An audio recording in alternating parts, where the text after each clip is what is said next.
Hello guys, good morning, good afternoon po sa lahat at welcome back sa aking channel guys.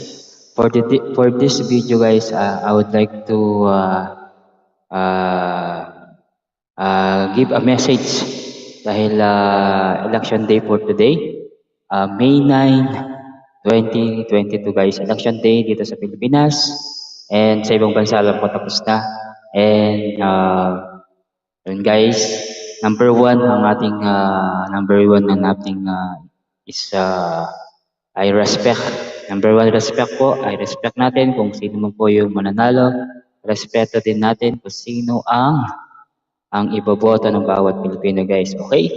After ng botohan guys, wag po tayo sana mag-aaway-away. Sana wag nang magkaisa ang bawat isang Pilipino. At sana yung maging maayos ang botohan. Luzon, Visayas, Mindanao. And sa lahat po ng mga nakasuporta kay BBM, kay Lenny, ay kay sa lahat ng mga Manny Pacquiao, Isko, ayan. At kay, sino ba ba? Si Manny Pacquiao, si Ping Lacson, ayan. And sana po sa lahat ng mga supporters ay vote wisely po. And ngayon po araw na to ang botohan, sana po magmaayos at sana po matagumpay ang ating botohan ngayong May 9. And maraming salamat sa mga napumoto ng Pilipino guys. Huwag niyo kakalimutan, vote wisely. Kaya pumunta na po kayo sa inyong mga presinto.